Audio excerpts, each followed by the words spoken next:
Hey guys, it's Maxie here and welcome to my first video for 2019.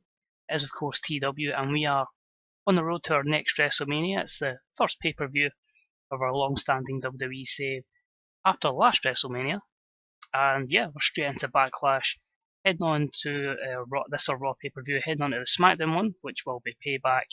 And hopefully we can have another stellar year, as we're hoping we should approximately get another year or two possibly done before this instalment of TEW is done, and we're on to pastures now in TEW 2020. Of course, pending when that is officially released, but things seem to be going in a good direction so far, so looking forward to that. Of course, any details on that, probably best check the development diary on the Grey Dog Software forums.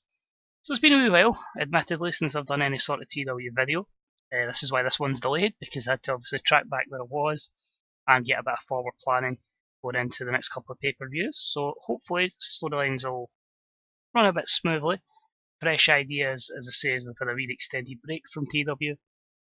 And yeah, hopefully we can just put some good shows on, everyone can enjoy, and yeah, maybe a few surprises along the way. It's been an interesting week in the wrestling business as well. I thought Wrestle Kingdom was okay, I enjoyed it. Back asleep beforehand and afterwards, but yeah, fairly enjoyed it, good pay-per-view. Pleasantly shocked at the amount of title changes, but that is what it is, so yeah, that's interesting. So let us know what you thought of that event. Other things I could just quickly cover.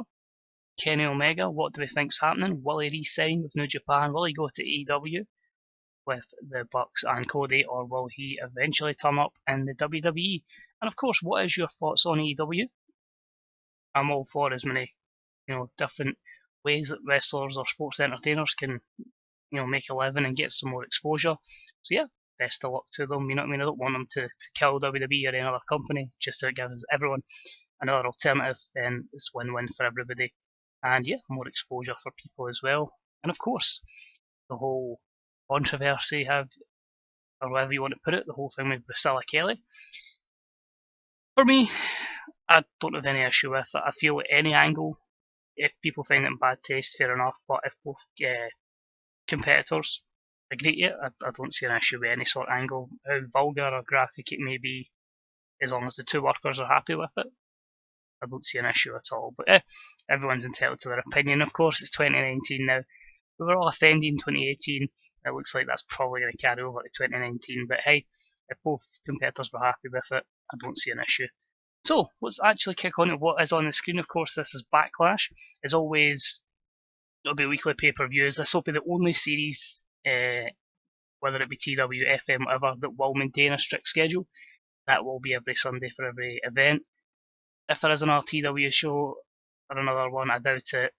FM, there might be something in the pipeline. It just depends how I can fit it around, because obviously that's me just getting back to work after Christmas, so I'll see how it goes, because yeah, I've pretty much just played Red Dead in Football Manager for the past 2 weeks, so yeah, we'll see what happens.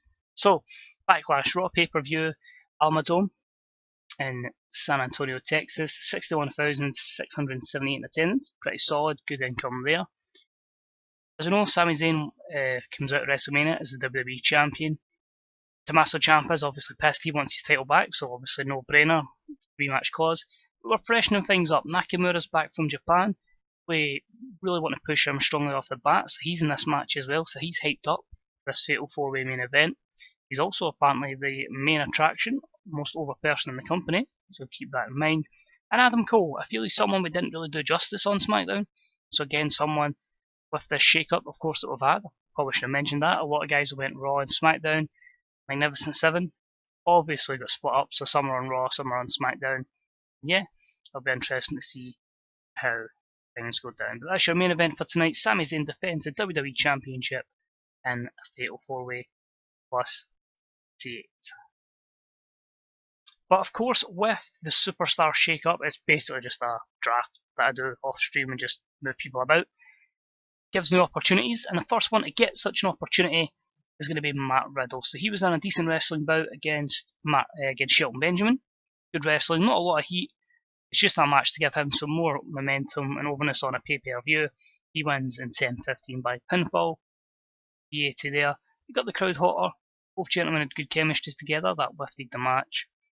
And Matt Riddle with 75 against Shelton's 77. So pretty good there, and I always know Shelton Benjamin will aid an athlete such as Matt Riddle.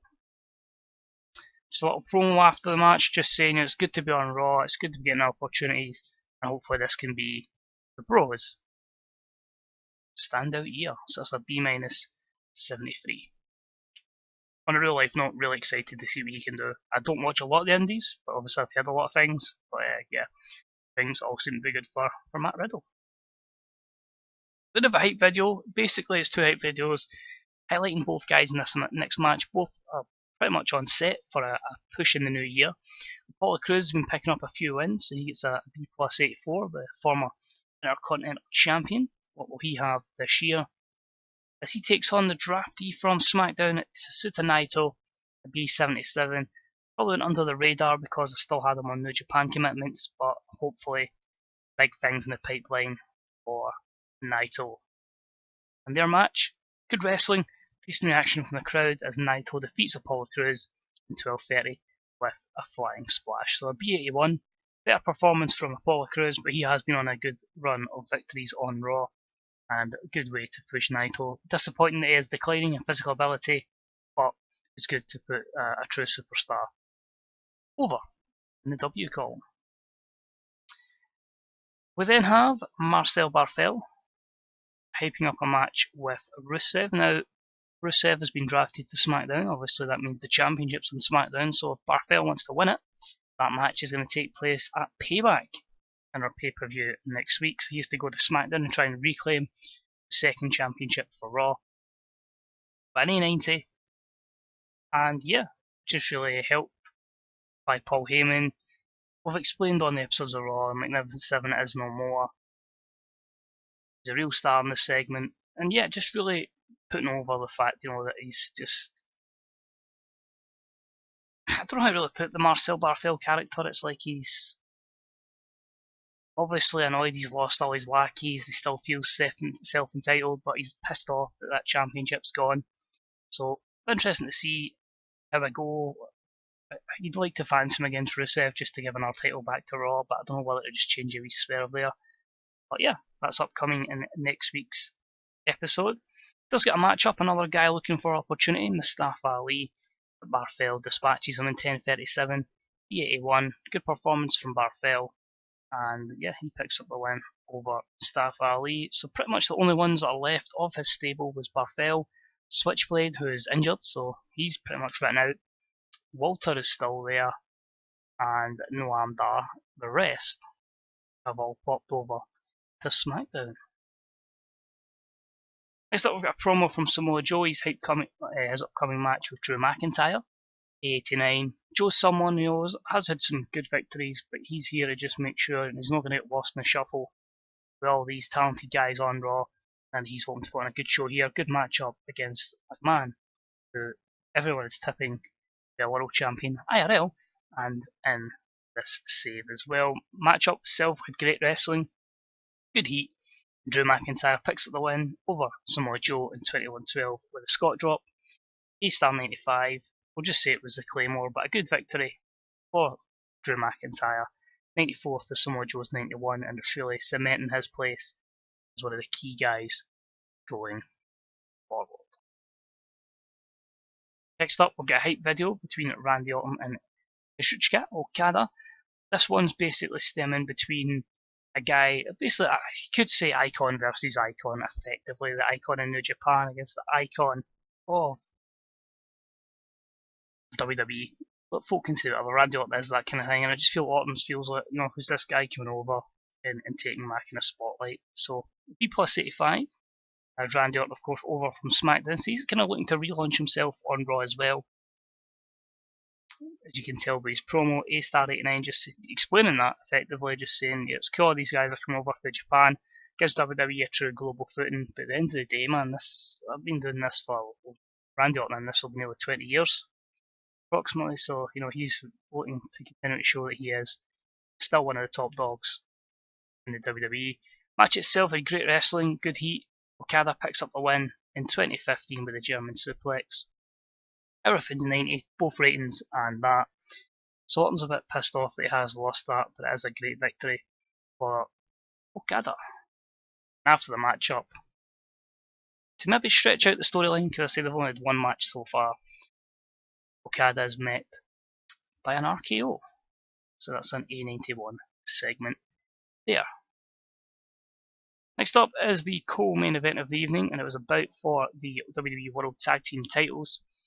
It was a great wrestling bout with good heat, and the team of Bray Wyatt and Luke Harper, both over from SmackDown, defeated Dean Ambrose and Seth Rollins in 23:01 when Bray Wyatt defeated Seth Rollins by pinfall, a standing senton splash following interference from Alexander Wolf. Wyatt and Harper win the WWE World Tag Team titles. Fantastic A97 here. Now the reason for this is, while Ambrose and Rollins have a great feud with Magnificent Seven, we can't keep them together forever. You know, fair enough, it does help a tag division, but we can have a bit of stable warfare here, a faction warfare, because it is Bray Wyatt, Luke Harper. They've been joined by Alexander Wolf. Also on the Raws as well, they were joined by Killian Dane, basically a merger of who was left of Sanity and the Wyatt family. However, Killian Dane on the last Raw suffered a concussion, or he would have been interfering as well. So A97, one part of the Wyatt family, if you could call them that, are the new World Tag Team Champions. And to end it, Dean Ambrose puts Alexander Wolf through a table because of his interference to an A92. So let me know what you think about that. I'll say we're slowly but surely merging stuff together, putting people together, hopefully establishing solid rosters going forward. Adam Cole cuts his promo. Tommaso Ciampa. It's really just Adam Cole again saying it's good to be on Raw, good to get another opportunity. Hopefully he can seize it with both hands. Main event match. Bout that had good wrestling, good heat. Sami Zayn defeats Adam Cole, Tommaso Ciampa, and Shinsuke Nakamura in 34:12 when Sami Zayn defeats Tommaso Ciampa with a brainbuster. First title defence. I think any championship like that, you don't really want to lose it just straight after Mania. So it was a no-brainer, A90 for Sami and the whole team in that matchup. 4 good performances, but as I say, I didn't want to just make hundreds of singles matches. I felt we did need some sort of multi-man match, and it was the championship that got that. And we end the show with another man that's came to Raw, and Braun Strowman comes in and he just systematically destroys Sami Zayn. The show, his intent is to take over Raw until once again become WWE Champion. I'm sure Braun has been WWE Champion before. Overall, the show delivered an A91. No specific comments to be made about the show, so solid, spectacular, and yeah, it's just the level we're at. We really do need to make like 99 rated shows before we can even consider gaining any sort of popularity. I'm still unsure at the moment how we're going to go going forward, whether we have women's separate pay-per-views, that's likely going to happen, or we just try and merge them together with the main roster. I have basically deleted NXT to give myself more time to book stuff, because NXT was just it was in the way. But the championships will still stand for a wee bit longer. Alright, let's have a look there. Try a bid for Rusev, 26,000. It's Rusev, so just give him a 5-year deal. I'm happy, because he has someone we want to keep around. So Backlash's importance is now above average, a 4.171 pay-per-view buy rate overall. Pretty happy with that. You can see there we've got a few people that are unhappy, but overall, yeah, it was a pretty solid show. It's just weird going from basically doing Mania 38 and then I just took a break. And as I say, some of the storylines is like, where do we go? Yeah, should be in a good position going forward. Kind of stuff you're going to see on SmackDown. Just, I can run through about the card anyway, I've got that written down. We're probably looking at Bryan against Velveteen Dream, Fergal Devitt versus Chad Gable. Triple threat, as we're going to see the Usos, the Revival against Marty Scurll and Will Ospreay. Likely to see Pentagon versus Kenny Omega, Andrade Cien Almas versus Zack Sabre Jr. and Johnny Gargano versus Kevin Owens. So all that to look forward to at Payback. Hope you guys enjoyed it. As I say, it is going to take maybe a bit of time to get back up to speed, but hopefully once we're in, we can nail it and have a good road to WrestleMania 39. And to be honest, it would be pretty cool if we did end the series on WrestleMania 40. So we should hopefully look towards 2 years, which, given ourselves the full 2019 to do that, I'd like to think it should be possible, but we'll see what happens. You can never tell when a game's going to happen or something could go wrong, so we'll see. But we'll put that as the aim. So cheers for watching, much appreciated. Again, any comments on the series, TW in general, you're hyped for TW 2020, let us know what you're thinking, what feature is standing out to you. Questions asked at the start of the series, again, let us know what you think of that. A wee thumbs up is deeply appreciated, and don't forget, Dog Software forums, Fantasy Booker subreddit, check the fellas out, a lot of good content getting made, whether it be written or verbally on the old YouTube. But thanks for watching, guys. Hopefully we have a good 2019 in terms of wrestling and, yeah, just life in general. So cheers for watching. Take it easy. Bye-bye.